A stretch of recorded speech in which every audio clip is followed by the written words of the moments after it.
Jai Hind warriors, good evening. Welcome to the official Unacademy channel. Let's crack defense examination. I am Rohit Thakur. I welcome you all to this very important session on Indian geography. जो हमने series start करी हुई है उसको हम continue करेंगे and आज जो है हम करेंगे एग्रीकल्चर इन इंडिया। ठीक है, अगर आपने पुराने जो वीडियोस हैं उनको नहीं देखा है तो go watch previous videos as well. उसमें जो है आपको इंडियन ज्योग्राफी का पूरा जो है we have covered plains, we have covered mountains, India की जो लोकेशन है उसके बारे में हमने कवर किया हुआ है। तो please go and watch those videos. We have covered plateaus of India. ठीक है, आज जो है will be covering about agriculture जो हमारे इंडिया के अंदर होता है। जो भाई मेरे साथ पहली बार जुड़ रहे हैं इस क्लास के अंदर, जो मुझे नहीं जानते हो भाई, I am Rohit Thakur. I am a defence educator for last 5 years, plus I am a CDS AFCAT qualified educator for you guys, and I belong to a defense background, and till now I have mentored more than 10,000 aspirants for the upcoming defense examination as well as for the SSB interview as well। ठीक है भाई, तो जल्दी जल्दी everyone start coming live and then will be starting. और अगर आपने Telegram पे भाई हमें ज्वाइन नहीं किया है तो please join us on Telegram as well. जो चैनल का लिंक है आपके सामने, that is WiFi Shaurya army government, उसमें आप ज्वाइन करिए। आपको जो है स्टडी मटेरियल वहां पे प्रोवाइड करवा दिया जाएगा। प्लीज एक बार कमेंट करके बताइए कौन कौन जो है मेरे साथ जुड़ चुका है। और जो भी भाई पहली बार चैनल पे आए हैं, चैनल को सब्सक्राइब कर दो, अपने फ्रेंड्स के साथ एक बार शेयर भी कर दो, so that they can also join with us in mission of clearing every defence aspirant, every defence exam that you are preparing for. ठीक है, अगर आप लोगों को मेरे साथ प्रिपेयर करना है अपने डिफेंस एग्जामिनेशन के लिए तो you guys can use the code that is RTH10।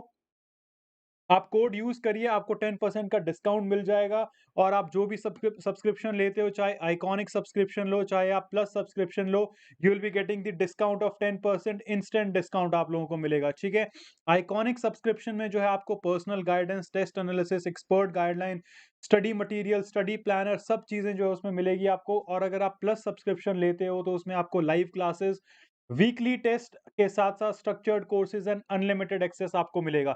But I would suggest go with the iconic, because iconic में 10% का डिस्काउंट आपको मिल जाएगा। पर्सनली आप मेरे साथ अटैच हो जाओगे, प्लस आपको जो है प्लस का सब्सक्रिप्शन उसके अंदर जो है इंक्लूडेड रहेगा। ठीक है, तो you guys can choose any of the subscription that you want, और अपने अकॉर्डिंगली जो है आप लोग चूज कर सकते हो सब्सक्रिप्शन। चाहे आप 1 मंथ का लेना चाहो ट्रायल बेसिस पे, you can even go for 3 month, 6 month, 12 month and 24 month as well, which is very nominal, which बहुत ज्यादा आप लोगों के लिए पॉकेट फ्रेंडली है। 528 रुपीज पर मंथ, प्लस इसके ऊपर जो है आपको 10% का डिस्काउंट लगा के जो और ज्यादा कम ये मिल जाएगा। ठीक है भाई, प्लीज एक बार कमेंट करके बताओ कौन कौन जो है मेरे साथ जुड़ चुका है। बहुत ही ज्यादा इंपॉर्टेंट सेशन है एग्रीकल्चर इन इंडिया। ठीक है, यहाँ से क्वेश्चंस जो आपके एग्जाम में आते ही आते हैं, तो इसको जो है आज हम डिटेल में करेंगे। इंडिया में जो एग्रीकल्चर किस टाइप का होता है। If we look at the history of agriculture in India, it dates back to Indus Valley civilisation. आप सबको पता है भाई, इंडस वैली सिविलाइजेशन जो हमारा एंशिएंट हिस्ट्री का पार्ट है, वहां से जो एग्रीकल्चर इंडिया के अंदर स्टार्ट हो चुका था। And in some parts of the southern India as well, it was found to be practised even before the Harappan civilisation. Harappan civilisation से पहले भी जो है हमारी कंट्री में एग्रीकल्चर को प्रैक्टिस किया जाता था। और अगर आज की हम बात करें, that is India ranks second worldwide in farm output. अगर फार्म आउटपुट की अगर हम बात करें तो जो इंडिया है वो सेकंड नंबर पे सबसे ज्यादा है पूरे वर्ल्ड वाइड में, अगर हमें देखा जाए तो। अब the economic contribution of agriculture to India's GDP is steadily declining with the country's broad-based economic growth, yet nearly 50% of the population dependent on it for the livelihood. Agriculture, along with fisheries and forestries, is one of the largest contributors to the gross domestic product। ये चीज जो है आपको ध्यान रखनी है भाई कि इंडिया में जो है फिशरीज और फॉरेस्ट्री जो है, उसके साथ साथ जो एग्रीकल्चर है इंडिया का, that is the largest contributor for the GDP. GDP के लिए जो है लार्जेस्ट कंट्रीब्यूटर क्या है भाई, आपको ध्यान रखना है, that is agriculture. Please, this is again very very important point that you need to remember. ठीक है, अब कुछ फीचर्स की अगर हम बात करें, फीचर्स क्या है हमारे इंडियन एग्रीकल्चर के, तो वो भी आपको ध्यान रखने हैं भाई। These are very important feature. पहली चीज सबसिस्टेंट एग्रीकल्चर है, वो होता है हमारे इंडिया के अंदर, प्लस लो प्रोडक्टिविटी। ठीक है, rain fed agriculture, food crop dominant, low agriculture investments जो है, plus poor forward and backward linkage, under developed food processing, low agriculture mechanisation. कई जगह पे जो है लो एग्रीकल्चर का मैकेनाइजेशन है, और poor forward and backward linkage है हमारी कंट्री में फार्मर्स के साथ। अब आपको पता ही है प्रेजेंट सिचुएशन क्या चल रही है, ठीक है? In Indian agriculture the high productivity areas are those where cheap labour, good rainfall and fertile land is available. जैसे मैं आपको अपनी पुरानी क्लास में बता चुका हूँ, जब हमने plains, great plains of India के बारे में स्टडी किया था, ठीक है? हमने गंगा प्लेन्स के बारे में स्टडी किया था, ब्रह्मपुत्रा प्लेन के बारे में जो हमने स्टडी किया था, ठीक है? तो जो गंगा का प्लेन्स का एरिया है दैट इज़ मोर फर्टाइल। तो कई जो है इंडिया में जहाँ पे हाई प्रोडक्टिविटी ज़्यादा होती है, प्लस चीप लेबर जो है मिल जाती है, अच्छी खासी रेनफॉल जहाँ होती है और फर्टाइल लैंड जहाँ पे है, वहीं पे जो है ज़्यादातर इंडिया का जो एग्रीकल्चर होता है। अगर लोअर गंगा प्लेन्स की बात करें तो ईस्ट कोस्ट वगैरह जो रीजन्स है वहाँ पे अच्छी रेनफॉल होती है, तो वहाँ पे भी जो एग्रीकल्चर अच्छा किया जाता है। इंडिया में जो है, इंडिया का जो ज्योग्राफी है that is very important because उसके अंदर हर टाइप की जो है क्रॉप जो है उगाई जा सकती है। हमारा जो कल्चर, हमारा जो ज्योग्राफिक लोकेशन है दैट इज़ वेरी गुड। ठंडी भी यहाँ होती है, गर्मी भी होती है, रेनी सीज़न भी अच्छा होता है यहाँ पे और यहाँ पे स्प्रिंग सीज़न्स भी अच्छे होते हैं। Unlike some other countries like Europe या फिर कनाडा जहाँ पे जो है ठंडी बहुत ज़्यादा होती है। तो India is full of climate, यहाँ पे क्लाइमेट का जो वेरिएशन सबसे अच्छा होता है। इस चीज़ को भी हमको ध्यान रखना है। अब आता है भाई high productivity areas are those where good investment in output machinery and high yielding seeds are available like Punjab Haryana and Kashmir. Punjab Haryana की अगर हम बात करें तो भाई यहाँ का जो रीजन है बहुत ज़्यादा अच्छा है, फर्टाइल सॉइल है यहाँ पे। इसीलिए जो है यहाँ पे हाई यील्डिंग सीड्स है, हाई वैरायटी ऑफ सीड्स जो हैं पाए जाते हैं, प्लस जो प्रोडक्टिविटी होती है वो बहुत ज़्यादा होती है। तो ये चीज़ जो है आपको ध्यान रखनी है, ठीक है भाई? अब देखो किस टाइप के जो एग्रीकल्चर है हमारे कंट्री में हुए जाते होते हैं। पहली चीज़ जो हमको ध्यान रखनी है that is subsistent farming. What is subsistence farming? You need to understand. The farmer, along with his family, cultivates grain for themselves for the sale and at the local market. जब local market के लिए जो farmer है फसलों को उगाता है अपनी फैमिली के लिए, तो उसको जो है सबसिस्टेंस फार्मिंग बोला जाता है। The entire farm family works on the farm and most of the agriculture work is done manually है। यहाँ पे जो है ये खुद काम करते हैं अपने खेतों में, थोड़ी बहुत लेबर के भी हेल्प लेते हैं, मैनुअली जो है काम करते हैं। ये आता है आपका सबसिस्टेंस फार्मिंग के अंदर, ठीक है?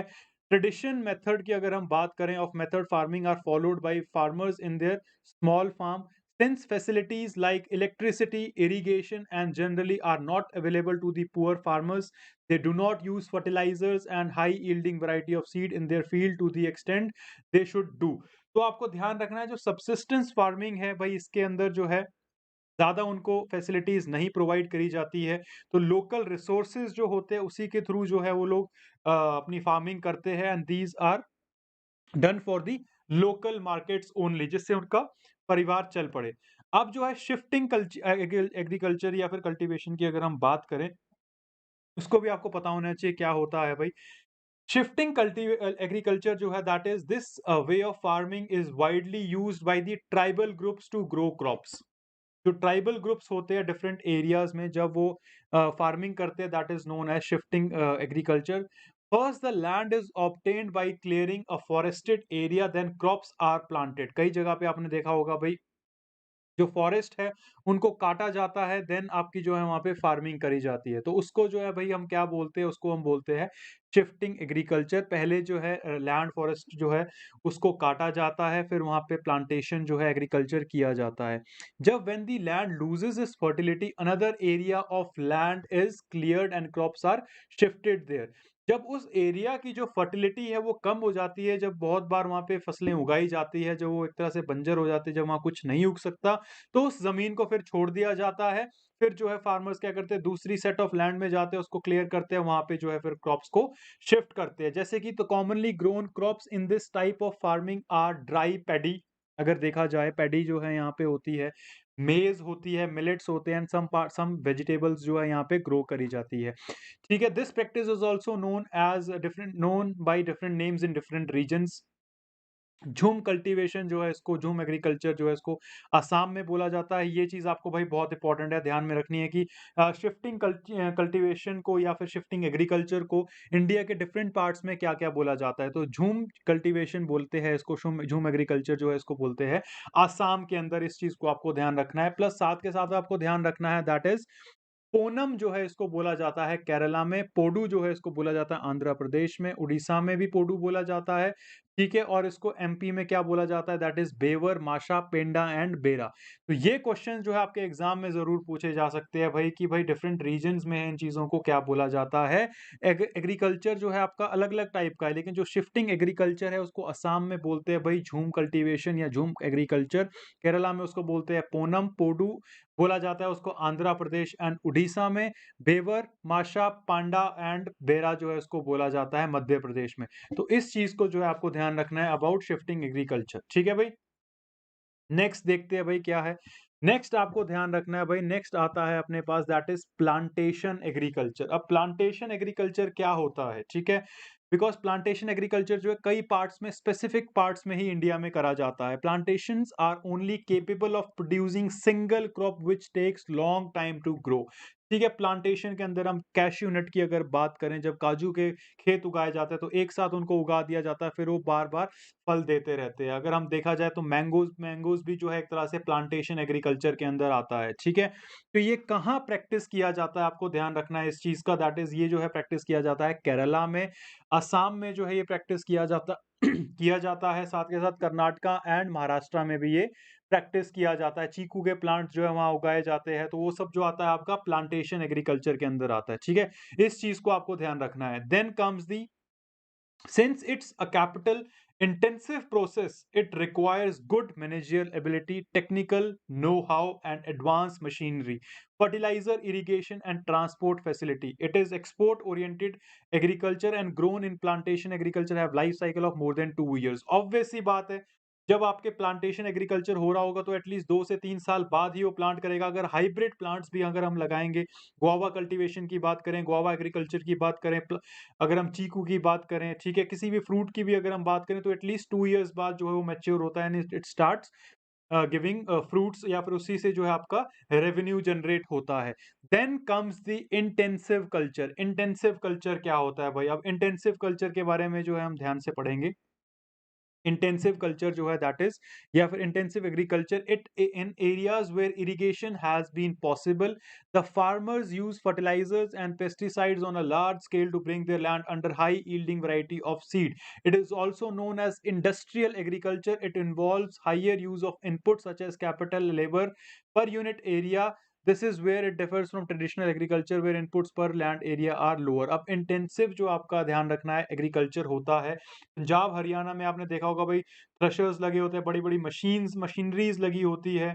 ठीक है, या फिर बड़े बड़े बहुत ज्यादा जो है वहाँ पे लेबर जो है काम कर रही होती है खेतों में, तो वो आता है आपका इंटेंसिव एग्रीकल्चर के अंदर, जहाँ पे एक बहुत बड़ी लैंड होती है, उसमें जो है high yielding variety of seeds को डाला जाता है, और काफी ज्यादा जो वहां से फिर different areas of the country में उसको सप्लाई किया जाता है, वो आता है आपका इंटेंसिव एग्रीकल्चर के अंदर। ठीक है, उसके बाद आता है हमारे पास that is wet agriculture. What is wet agriculture? Many areas of India are affected by heavy monsoon, rains and subsequent flooding. जो बहुत ज़्यादा हमारा एरिया है सबको पता है, जैसे हम बिहार की बात कर लें, उत्तर प्रदेश की बात कर लें, मध्य प्रदेश, असम साइड की बात कर लें, समटाइम्स राजस्थान का जो जयपुर एरिया, वहाँ पे भी बहुत ज़्यादा रेनफॉल होती है। तो हमारा जो एरिया है बहुत ज़्यादा अफेक्ट होता है हैवी रेन से। तो this is suitable in all well irrigated areas like north east की अगर हम बात करें, वेस्टर्न घाट की बात करें, तो जहाँ पे राइस हो गया, जैसे पैडी हो गया, शुगर केन हो गया, जहाँ पे इस टाइप की क्रॉप्स उगती है जिनको ज्यादा पानी की मात्रा चाहिए होती है, वहां पे जो होता है आपका वेट एग्रीकल्चर प्रैक्टिस में लाया जाता है। ठीक है, इस चीज को आपको ध्यान रखना है। ठीक है, एग्जांपल्स आपके सामने, that is rice, jute, sugarcane are cultivated in such mode of agriculture.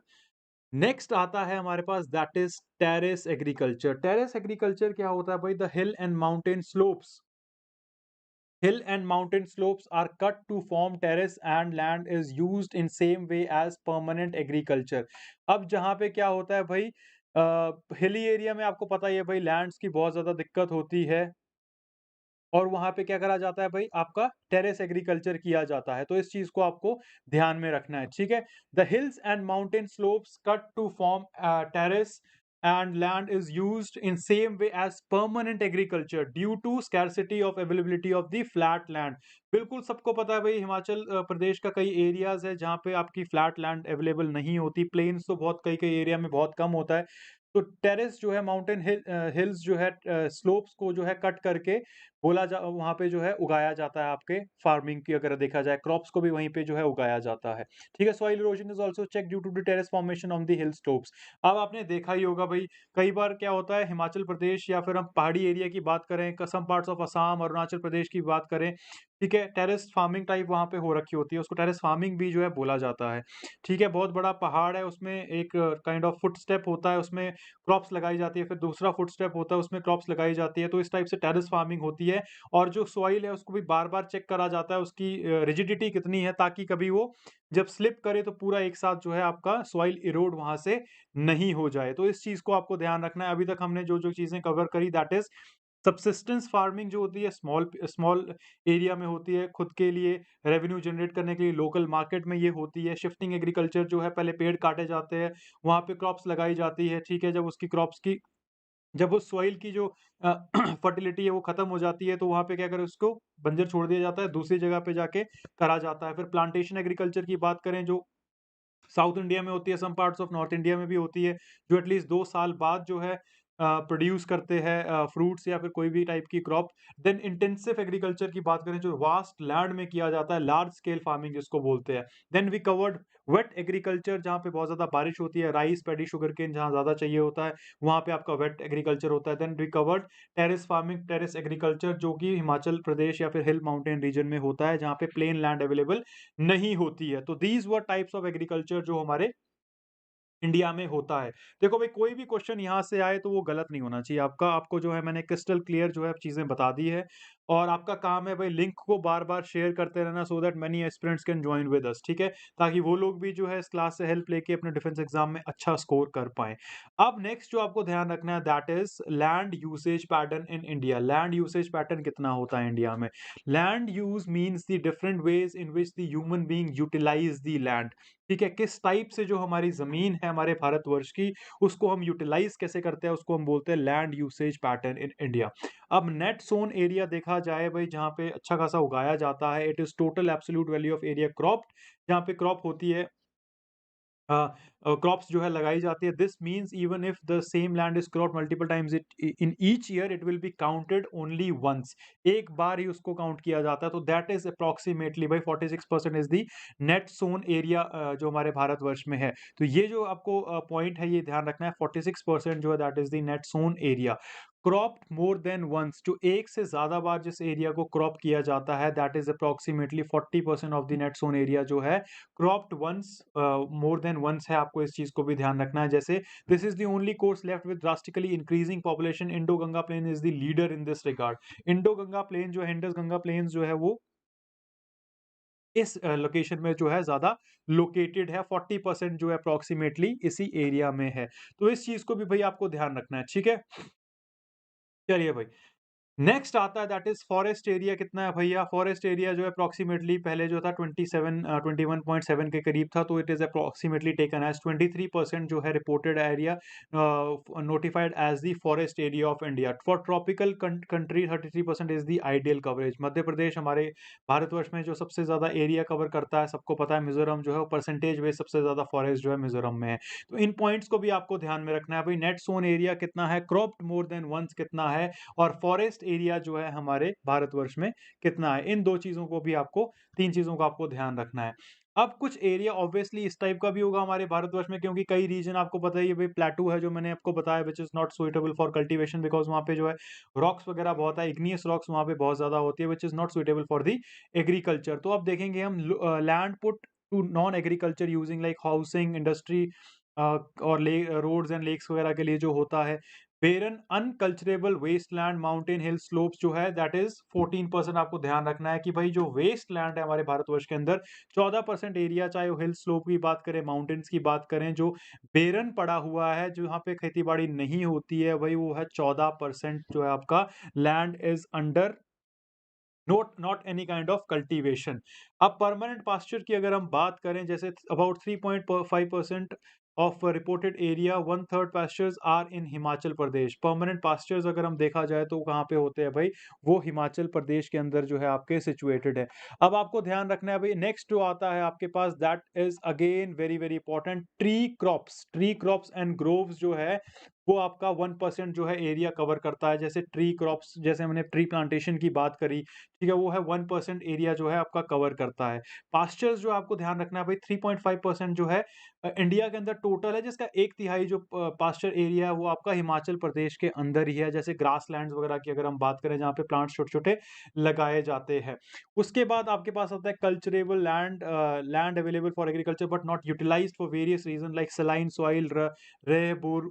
जैसे रेह के बारे में मैं आपको बता चुका हूँ, जहाँ पे सलाइन होती है, जहाँ से रॉक सॉल्ट वगैरह जो है पैदा किया जाता है। तो आपको बताया था मैंने, ये हरियाणा रीजन में बहुत ज़्यादा है, ठीक है? हरियाणा, पंजाब रीजन और यूपी में भी कई रीजन है जहाँ पे इस टाइप का जो है लैंड अवेलेबल है, जिसको हम वेस्ट लैंड के तौर पे नकार दिए हैं, जिसको परसेंटेज जो है that is 5% of the total land area is for the culturable waste land. जो है कल्चरेबल वेस्ट लैंड आपको ध्यान रखना है, ठीक है भाई? तो अभी तक हमने देख लिया नॉट अवेलेबल फॉर कल्टीवेशन। अब आता है आपके पास मेजर क्रॉप्स इन इंडिया। यहाँ से भी आपके जो क्वेश्चन बनते हैं आपके एग्जाम में, कि हमारे जो खारिफ क्रॉप है वो कब होती है, उसके साथ-साथ किस टाइप की जो क्रॉप होती है हमारे में, कौन से सीज़न में होती है। बहुत लोग इसमें बहुत बार कन्फ्यूज़ होते हैं। यू हैव टू अंडरस्टैंड कि भई आपकी जो ख़ारिफ़ क्रॉप है दैट मीन्स ऑटम इन ख़ारिफ़, अगर उसको देखा जाए तो उसको ऑटम बोला जाता है। तो ये जो है आपका भई कब उगाई जाती है? जुलाई से लेके अक्टूबर में जो है इसको उगाया जाता है, और हार्वेस्ट किया जाता है इसको सितंबर टू अक्टूबर में। ठीक है? मॉनसून क्रॉप इसको बोलते हैं। बेसिकली जब बारिश वगैरह स्टार्ट होती है तब इसको बोया जाता है। जैसे जब बारिश होती है, जून जुलाई के मौसम में क्या होता है, बहुत ज़्यादा बारिश हो रही होती है, मिट्टी जो है बहुत ज़्यादा चिकनी हो जाती है। तो कौन-सी कल्टीवेशन के लिए सबसे बेस्ट होती है वो चीज़, that is for your sugarcane भी उस टाइम उगाई जाती है। प्लस आपको ध्यान रखना है उस टाइम क्या उगाया जाता है भाई, राइस भी उगाया जाता है। तो राइस के लिए that is very much suitable. तो आपको ध्यान रखना है भाई, खारिफ क्रॉप जो है आपकी जुलाई में, जून जुलाई में उगाई जाती है, और इसको जो हार्वेस्ट किया जाता है सितंबर अक्टूबर में इसको किया जाता है। Vinny, Jerry, Jai Hind. I hope you are doing good. ठीक है भाई, तो आज ये जो हमने कर लिया खारिफ सीज़न के बारे में हमने बात कर ली। खारिफ क्रॉप जो है आपको ध्यान रखना है, राइस जो है that is a kharif crop. Sorghum, maize की बात करें, उसके बाद टी, रबर, कॉफ़ी, कॉटन वगैरह जितनी भी ये है आपकी खारिफ क्रॉप के जो एग्जांपल है। मेन चीज़ जो आपको क्या ध्यान रखना है भाई, बारिश के मौसम में लगाया जाता है, ठंडी के मौसम में निकाल लिया जाता है। तो बारिश के मौसम में कौन सी क्रॉप लगाई जाती है, दैट इज़ ऑब्वियसली राइस। तो ये बहुत बार क्वेश्चन जो है आपको पूछा जाता है। खारिफ का जो अगर हम मतलब देखें अरेबिक वर्ड में, दैट मीन्स दी ऑटम। चलिए भाई, अब आता है आपके पास राबी क्रॉप्स की। अगर हम बात करें राबी क्रॉप्स इन इंडिया, अब ये कब उगाई जाती है भाई? व्हीट वगैरह जो होती है आपकी राबी क्रॉप्स में आती है। राबी क्रॉप्स उगाई जाती है आपकी ठंडी के मौसम में, और जब गर्मी होती है आपकी अप्रैल के महीने में, अप्रैल मई में, तब जो है इसको निकाला जाता है, क्योंकि उस टाइम गेहूं जो है पक जाती है धूप धूप में, इसलिए उस टाइम उसको जो है हार्वेस्ट किया जाता है। तो राबी क्रॉप्स आपको ध्यान रखना है क्या चीज़ है। राबी क्रॉप्स की स्पेसिफिकेशन अक्टूबर नवंबर में लगाया जाता है इसको, ठीक है? उसके साथ-साथ जो है इसको हार्वेस्ट किया जाता है, मार्च, अप्रैल, मई तक जो है इसको हार्वेस्ट करते हैं कई-कई जगह पे। विंटर सीज़न क्रॉप्स होती है ये, need cold weather weather to grow. मतलब जब ये ग्रो करती है तो दिसंबर, जनवरी, फरवरी में स्प्रिंग सीज़न टाइप होता है, ठंडी होती है, तब ये अच्छा खासा ग्रो करती है। जब इसका मैच्योरिटी का टाइम होता है भाई अप्रैल, मई तक, तो ये काफ़ी ज़्यादा मैच्योर हो जाती है जब आपका समर सीज़न आ जाता है, ठीक है? नीड लेस वाटर, इनको पानी की ज़्यादा ज़रूरत नहीं पड़ती है, इसलिए इसको जो है ठंडी के मौसम में उगाया जाता है। ये चीज़ भी आपको ध्यान रखनी है भाई। एग्ज़ाम्पल जो है इसके व्हीट हो गया, ओट हो गया, पल्सेस, दालें वगैरह, सीरियल्स, ऑयल सीड्स वगैरह जितनी भी आती है आपकी पूरी की पूरी आती है राबी क्रॉप्स के अंदर, ठीक है भाई? नेक्स्ट आता है that is zaid season. Zaid season क्या होता है भाई? ये भी जो है आपसे एग्ज़ाम में बहुत बार पूछा जाता है। ज़ैद सीज़न होता है, आपको ध्यान रखना है भाई, sowing between March to June. June के टाइम, मार्च से जून के टाइम पे जब होता है आपका खारिफ क्रॉप और राबी क्रॉप के जो बीच का सीज़न होता है, जब बहुत ज़्यादा तेज़ गर्मी पड़ रही होती है, तब आपकी जो है ज़ैद सीज़न उगता है। सीज़नल फ्रूट्स उगते हैं, खीरा, क्यूकम्बर, वाटरमेलन जो होता है पूरे इस ज़ैद सीज़न की उपजाऊ होती है। इस चीज़ को आपको ध्यान रखना है, ठीक है? Requires warm and dry weather for growth and longer day length for the flowering. तो ये चीज़ आपको ध्यान रखना है, गर्मी का उस टाइम मौसम होना चाहिए जब आप ज़ैद सीज़न होता है, तो उस टाइम जो है कई सीज़नल फ्रूट्स एंड वेजिटेबल्स को जो है उगाया जाता है। तो ये चीज़ आपको ध्यान रखनी है, ठीक है भाई? अब आता है बहुत इंपॉर्टेंट, जिसके लिए भाई पूरे किसान बैठे हुए हैं, that is MSP, what is minimum support price, ठीक है? आज डिटेल में हम इसको डिस्कस करेंगे भाई, व्हाट इज़ एमएसपी। अब एमएसपी आपको ध्यान रखना है भाई, MSP is the rate at which government wise grain from the farmers, ठीक है।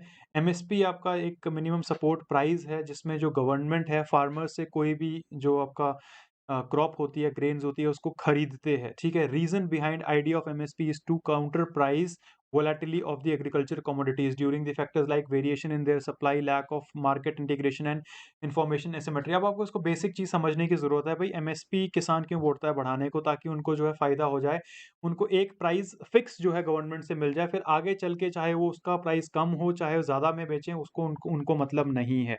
तो गवर्नमेंट क्या करती है भाई, एक फिक्स एमएसपी रख देती है जिसमें कि किसानों को कोई भी चीज जो है मतलब गवर्नमेंट उससे खरीद लेती है। इस चीज को आपको ध्यान में रखना है, ठीक है। Fixation of MSPs on recommendation of the commission of agriculture cost and the prices, factors taken into consideration for fixing MSP.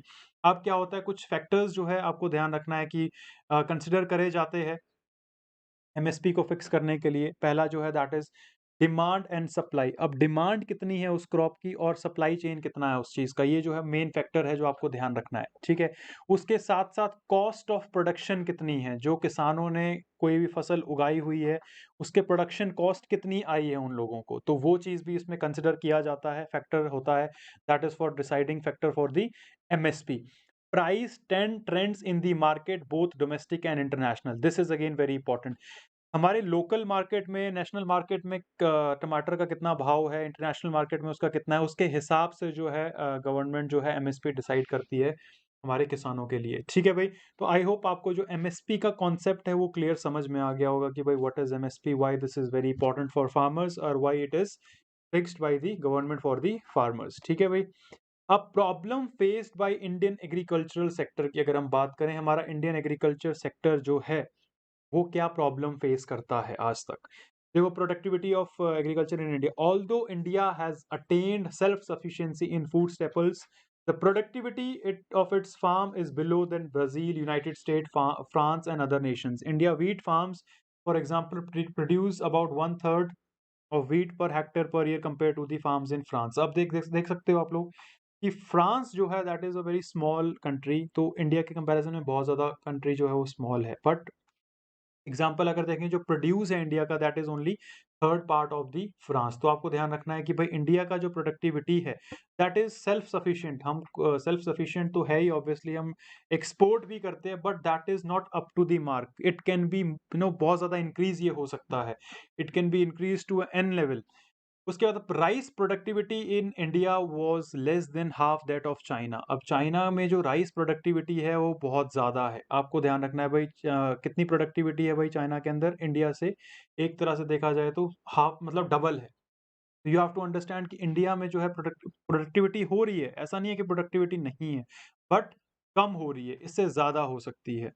Indian total factor productivity growth remains 2% per annum in contrast China's factor productivity growth is 6 पर आना। मतलब देख लो भाई, India China जो है India से 3 गुना है, but India के पास कैपेबिलिटी है।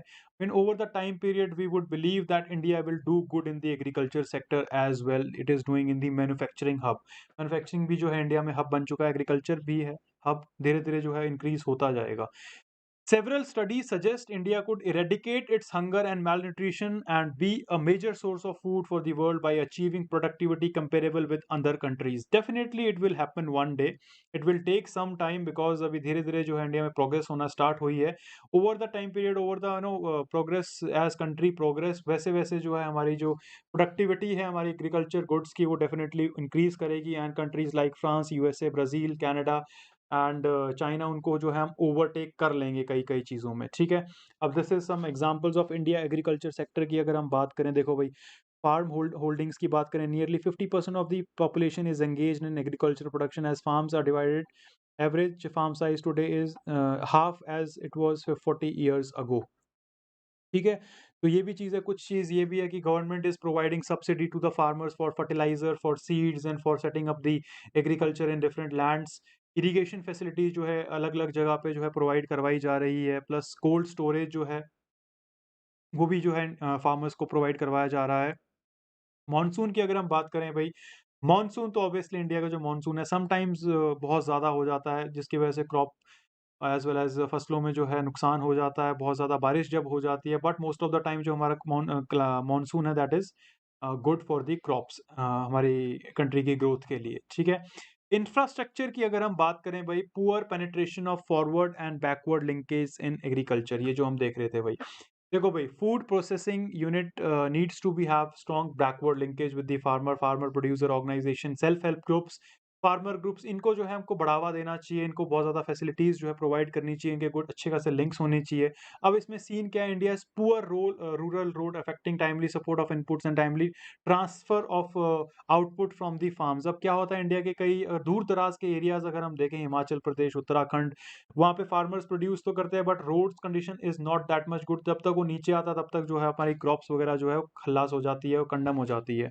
इन अदर एरियाज रीजनल फ्लड, जैसे मैंने आपको बताया मानसून जो है कई बार बहुत ज्यादा हो जाता है, तो in other areas regional flood, poor seed quality and inefficient farming practice, lack of cold storage and harvest spoilage, मतलब 30% से ऊपर जो है इसी चीज़ में जो है हमारा जो क्रॉप्स है, उनकी जो फसल होती है फार्मर्स की, वो वेस्ट हो जाती है। तो इसीलिए जो है India is progressing slowly slowly, cold storage जो है प्रोवाइड करवाए जा रहे हैं, उनको गुड सब्सिडी जो है प्रोवाइड करवाई जा रही है, इरिगेशन फैसिलिटीज़ जो है फार्मर्स को दिए जा रही है, तो धीरे-धीरे जो है ये इम्प्रूव हो जाएगा। ठीक है, the agriculture price policy in India has succeeded in establishing certainly and confidence in respect of prices of agriculture commodities through the fixation of minimum support price by Commission for Agricultural Cost and Prices, again raising the minimum support price and procurement prices, offered incentives to the producers to increase their production, but these benefit were mostly restricted to the large farmers। अब यही होता है भाई India के अंदर, because क्या होता है, लार्ज स्केल फार्मर्स जो होते हैं उनके कुछ अच्छे खासे कॉन्टैक्ट्स होते हैं, तो उन्हीं को चीज़ें जो है बेनिफिट होती है। जो स्मॉल स्केल फार्मर्स होते हैं फिर वो क्या करते हैं भाई, वो अपने ही लिमिटेड एरिया में जो है एग्रीकल्चर करते हैं एंड लोकल मार्केट्स में ही बेचते हैं, उनको इतना ज़्यादा बेनिफिट इसमें नहीं मिल पाता है, ठीक है।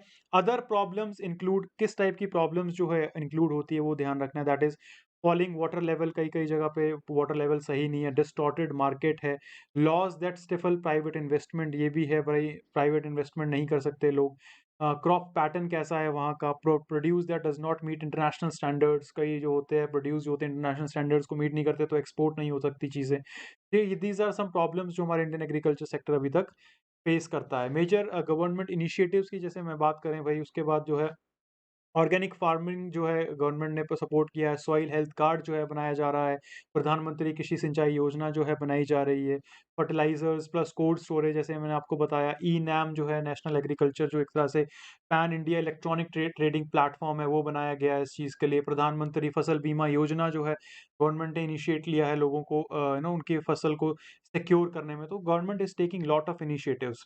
प्रधानमंत्री फसल बीमा योजना की बात करें भाई, NDA government launches pioneering crop insurance scheme, जिसके अंदर क्या होता है, फार्मर का कंट्रीब्यूशन जो है रिड्यूस किया जाता है, प्रीमियम रिड्यूस सिग्निफिकेंटली, ठीक है। Use of simple and smart technology through phone they can क्या कर सकते हैं, अपनी जो सेटलमेंट है उनको कर सकते हैं।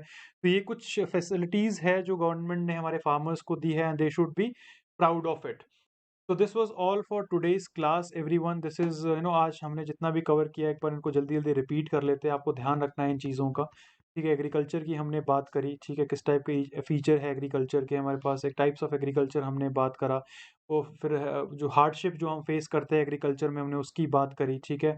उसके बाद अगर हम बात करें किस टाइप का एग्रीकल्चर होता है, सबसिस्टेंस एग्रीकल्चर होता है जो लिमिटेड फार्मर्स करते हैं अपनी लैंड में, शिफ्टिंग एग्रीकल्चर होता है जो फॉरेस्ट को क्लियर करके क्रॉप्स लगाते हैं, फिर उसको जब वो बंजर हो जाती है तो फिर दूसरी जगह पे जाते हैं। Then we covered about plantation agriculture, जो प्लांट्स का एग्रीकल्चर करते हैं। Then we covered about intensive agriculture, इस टाइप का एग्रीकल्चर जो है बहुत लार्ज स्केल में किया जाता है। वेट एग्रीकल्चर, जहाँ पे मानसून ज़्यादा होता है, राइस शुगर केन की प्रोडक्शन के लिए। Then we covered about terrace agriculture, जो कि टेरेस फार्मिंग करी जाती है माउंटेनियस रीजन में, ठीक है। और फिर net sown area crop more than once, और फॉरेस्ट एरिया कितना है, इसके बारे में हमने कवर किया। जो एरिया अवेलेबल नहीं है हमारे कल्टीवेशन के लिए, उसके बारे में हमने डिस्कस किया, वो भी आपको ध्यान रखना है भाई। फिर मेजर क्रॉप्स क्या-क्या होती है हमारी इंडिया के अंदर, उस चीज़ के बारे में हमने कवर किया। खारिफ क्रॉप जो है आपकी जून, जुलाई, अगस्त में लगाई जाती है, हार्वेस्ट करी जाती है आपकी सितंबर, अक्टूबर में, इस चीज़ को आपको ध्यान रखना है भाई। मानसून क्रॉप्स है, बारिश के सीज़न में लगाई जाती है। Rice is a typical example of this, और कई दाल जो है अरहर, पर्ल, मिलेट, ये जो है इस टाइम लगाए जाते हैं। उसके साथ-साथ we talked about rabi crop, जो आपकी ठंडी में लगाई जाती है और समर सीज़न के से पहले जो है इसको हार्वेस्ट किया जाता है, जिसके अंदर आपकी व्हीट आती है, जैसे अक्टूबर, नवंबर में इसको लगाया जाता है। मार्च अप्रैल में इसको हार्वेस्ट किया जाता है। ज़ैद सीज़न होता है, जब गर्मी का सीज़न होता है उस टाइम ये क्रॉप्स को लगाया जाता है। वाटरमेलन, क्यूकम्बर जो है इसके कुछ एग्जांपल्स हैं, जो कि ख़ारिफ़ क्रॉप और राबी के बीच का सीज़न है, उसमें आपकी ज़ैद क्रॉप्स लगती है। एमएसपी के बारे में हमने बात करी, जो एक minimum support price government farmers के लिए रखती है, उसके कुछ फैक्टर्स जो है डिमांड एंड सप्लाई है, कॉस्ट ऑफ प्रोडक्शन है, प्राइसेज़ क्या है इंटरनेशनल नेशनल मार्केट में, उसके हिसाब से जो एमएसपी सेट किया जाता है। प्रॉब्लम्स जो है फेस करे जाते हैं, जैसे हमने बता दिया सेल्फ सफिशिएंट तो इंडिया है, बट कई रिसोर्सेज की वजह से, जैसे इरिगेशन फैसिलिटी सब्सिडी नहीं मिलती, कोल्ड स्टोरेज नहीं मिलता, इसकी वजह से अच्छा प्रोग्रेस नहीं कर रहा है। But over the time period जैसे गवर्नमेंट जो है प्रोवाइड करवाती जा रही है फैसिलिटीज, जैसे organic farming, soil health card, e NAM, जो इलेक्ट्रॉनिक ट्रेडिंग प्लेटफॉर्म्स फार्मर के लिए सेट किया जा रहा है, उससे जो है हमारा एग्रीकल्चर धीरे-धीरे ओवर द टाइम पीरियड जो है अच्छा सेटअप हो जाएगा। तो this was all about today's class aspirants warriors, and if you have not joined us on Telegram, please do join us on Telegram. That is Wi-Fi Shaurya Army Government. Search there and join us on Telegram. PDF free study material will be provided to you guys there. And if you guys want to prepare along with me, use the code that is RTH10 and choose any of the subscription, iconic subscription या फिर plus subscription। Iconic में you will be getting personal guidance, test analysis, you will be getting expert guidelines, study material as well as study planner भी जो है आप लोगों का proper बनेगा उसमें, and you will be guided by the best faculties, best educators of the India. ठीक है, प्लस क्लासेस में you will be getting live classes, weekly test, structured courses, unlimited access आप लोगों का उसके पास होगा, तो उस चीज़ को आप अवेल कर सकते हो। जो भी चीज़ आपको सही लगे अपने पॉकेट मनी के हिसाब से, they are very pocket friendly, तो you can choose any of the course, 12 month, 24 month, 6 month, 3 month and 1 month का, जो भी आपको सही लगता है। But do not forget to use the code that is RTH10, जिसमें you will be attached with me. Like I mention, I cracked CDS 4 times and I'll be guiding you guys for your upcoming defense examination। ठीक है, thank you so much everyone for joining in with me, and अगर आपने channel को subscribe नहीं किया तो please do subscribe to the channel, and do not forget to press the bell icon, जिसको दबाने से आपको जितनी भी लेटेस्ट अपडेट और लेटेस्ट वीडियोस जो हम डालेंगे, लेटेस्ट लाइव क्लासेस, आपको सबसे पहले जो है उसकी नोटिफिकेशन मिल